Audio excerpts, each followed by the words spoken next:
Welcome to Gaming News, a show where we talk about gaming news. It's pretty goddamn self-explanatory. Thank you so much for joining me. If this is your first time, go ahead and leave a like and subscribe already, because you're gonna wanna, see some of the stuff that I put up. I put a lot of great content. But enough of that.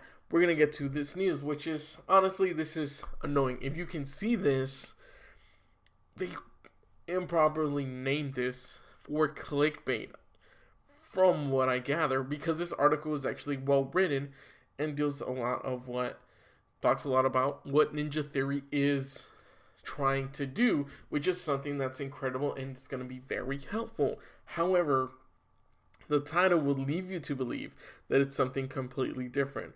Whether that's intentional, it seems like it would be, considering it seems like it is clickbait. I went into this thinking, wow, these guys are assholes. That's literally what I thought it was going to be. But it turns out it's actually something completely different. So if you don't know who Ninja Theory is, they're developers who, they develop video games, and they made Hellblade. This is a game, of course, is a word for its focus on mental health. You play as a character that goes through these different emotions. That's all I'll really say about that.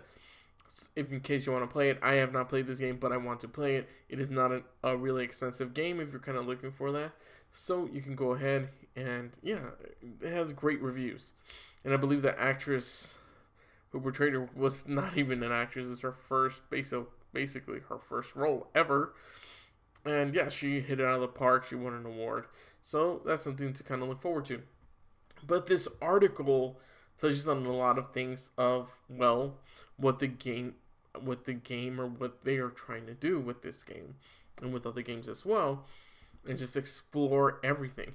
Apparently, there was actually a psychiatrist, someone from Cambridge, that actually helped with the development of this game to put into perspective of what people go through with certain mental illnesses, such as depression. But there's just a lot that they actually talk about. I'll have the links right down in the bio for you. But yes, I saw this video,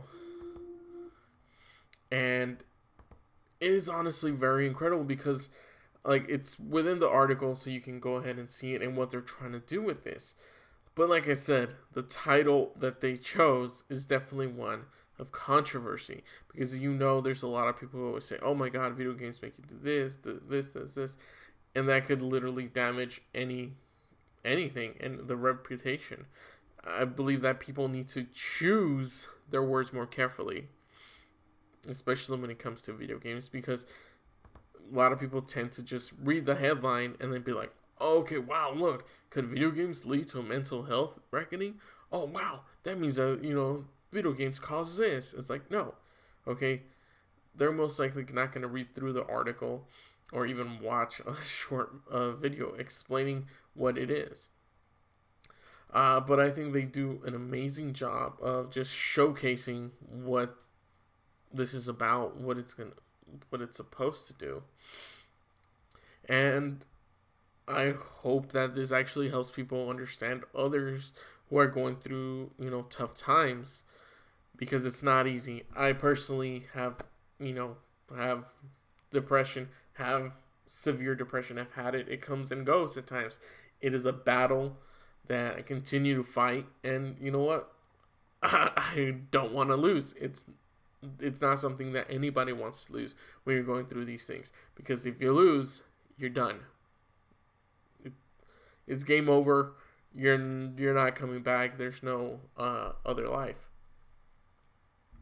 So this kind of hit close to me. I was like, okay, this is very impactful, and what it could do for a lot of people, potentially help them out quite a lot.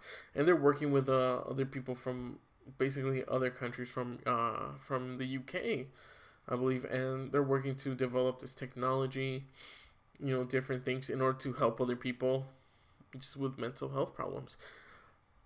And I'm just super excited to see where this goes and what they're going to develop from this. This is the first article I've seen about this at all.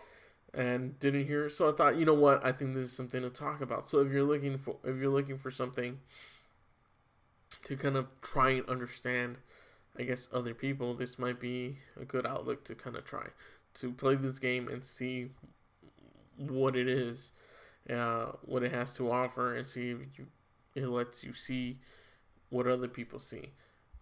But yeah, go ahead and check this out. The video's right here. I'm not gonna play the whole thing or play it at all. I just kind of want you guys. There's this one little part. This text. Hellblade was amazing, and the devs should be extremely proud of what they have accomplished. Hellblade is a beautiful, tragic, and inspiring journey and must-play game. P.S. Melina gives an award for the performance. That's true. But also, a lot of people were kind of praising it because of, I guess, what it was showing. They were kind of talking about how it let other people into their world. Sacrifice. It let people into their world and to know, hey, this is exactly what I was going through. So he says, thank you for the efforts to support #Stop Stigma by accurately depicting psychosis in Hellblade. So I think it does, and that's from Mental Health America. But yeah, those are the news.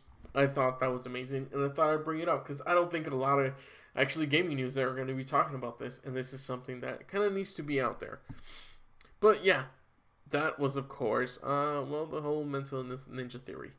It could be a big help for a lot of people, especially if you love video games. I know I love video games, and playing the right video games can get you out of that bunk, out of that stressful situation, and kind of bring you up. So yeah, that's what I think about it, and yeah, that's the gaming news for you. The project is, of course, the Insight Project.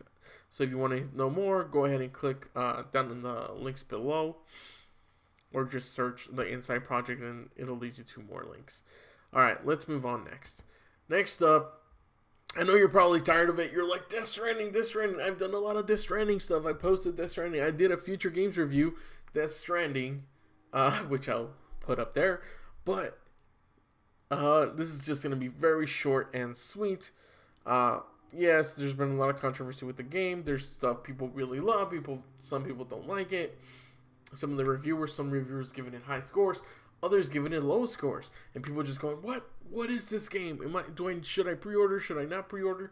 Should I buy it? Should I cancel my pre-order? And here's the thing. I mean, look at what the game is. Look at the gameplay. See if you're going to like it or not. I said in my future games review before this reviews came out that there's going to be, some things where people just do not like. So it's going to be for some people, and it's not going to be for others. But enough of that. We're going to get into just this, which is the updates. So there's already a updates patch coming out, which is relatively small. It's about 400 megabytes to just around 1 gigabyte. It's very small compared to all these other, these other games coming in with like 4 gigs or something like that, maybe 12 at some points. But for the most part, you're just looking at it says multiple problem fixes, game balance adjustments, translation quality improvement, update save data version. Yeah, I think it's nothing too crazy or anything like that, because this is a finished product.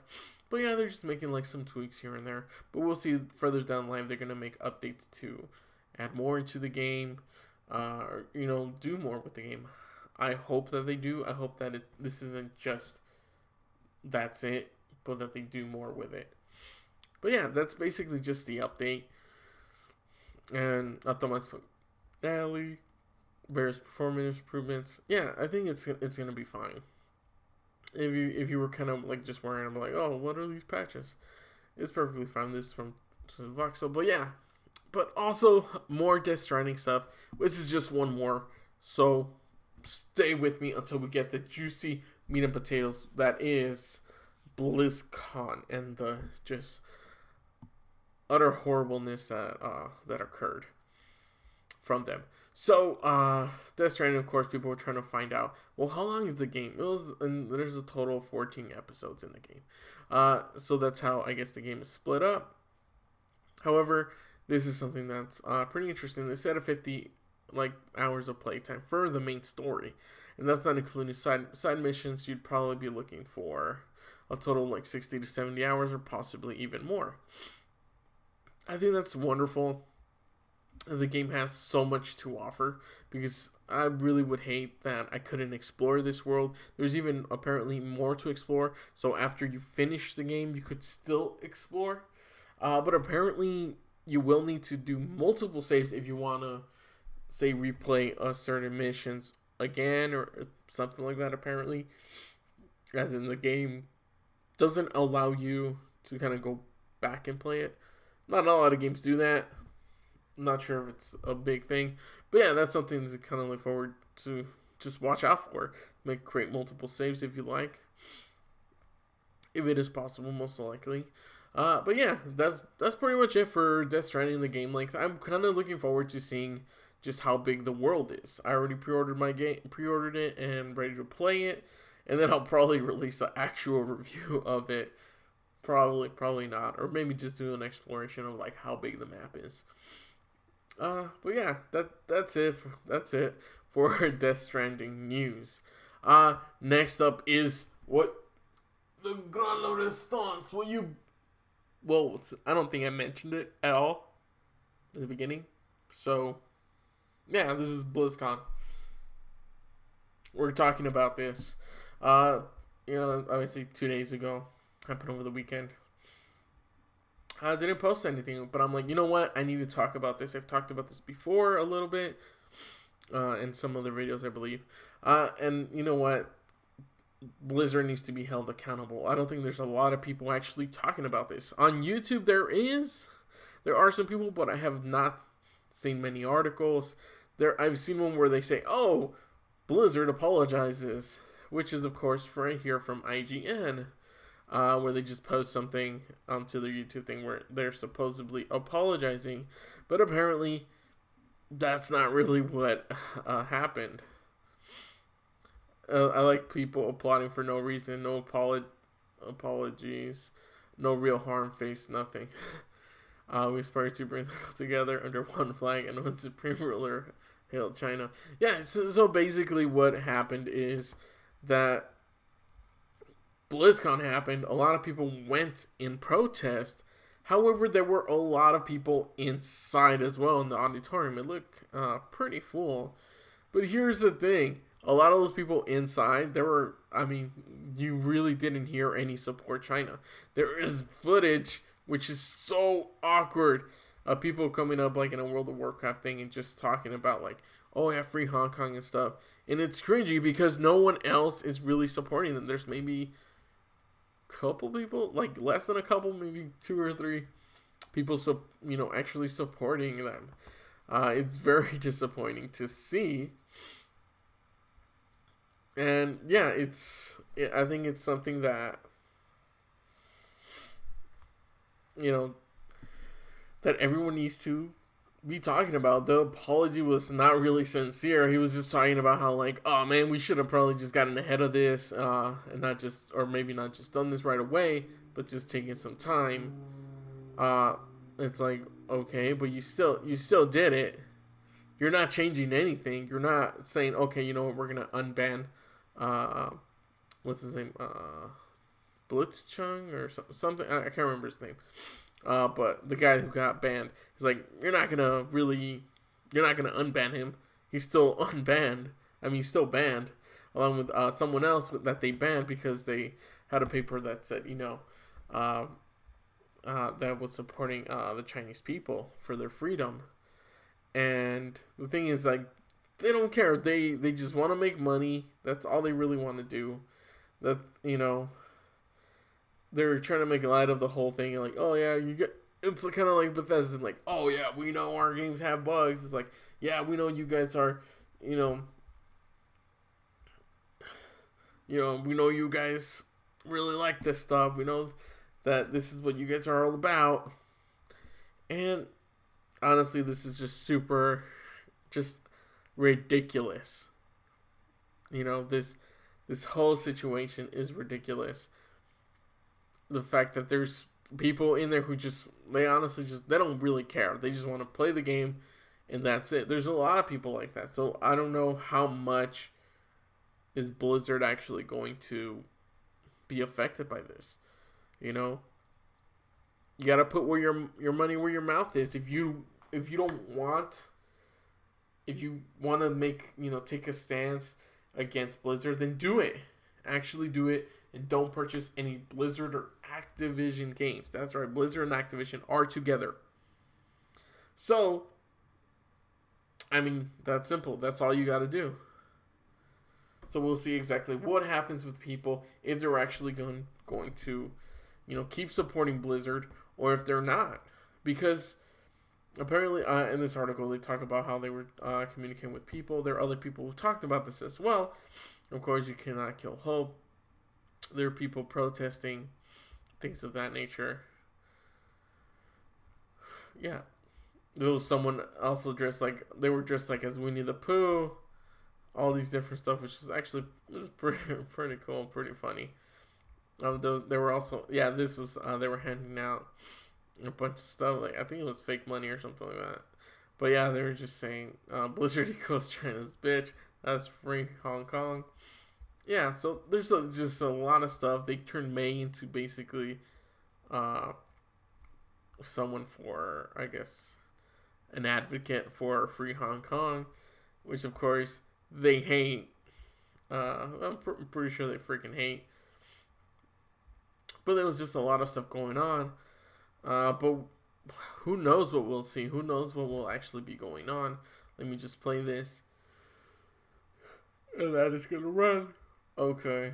And now this is like freezing on me. But, oh, look at that. Advertisement. That's just funny, right? It's like a thing about them. Good thing I clicked it. But yeah, that's honestly, this is crazy. I don't know what's going to happen if this is going to continue on, or if anything is going to change. I hope things do change. I hope it changes for the better. We won't know until days go on, possibly weeks. But I think we were expecting more at BlizzCon. I think inside, I expected much more people, causing a ruckus or doing things. There were other people kind of being escorted out. People like talking about like, oh yeah, free Hong Kong and stuff. But people don't really care inside. They pay their money. They just want to watch whatever games are coming out. And that's basically it. But we'll see if anything changes. Oh, excuse me. Yeah, if anything changes. So, thank you guys so much for watching. For more videos, click over there. Don't forget to like, comment, share, and subscribe. Yeah, we'll talk more. I'll bring this up again if any more news gets released. But yeah, thank you guys so much for watching. I really do appreciate it. And I will catch you guys on another episode of Gaming News. Until then, take care. Bye.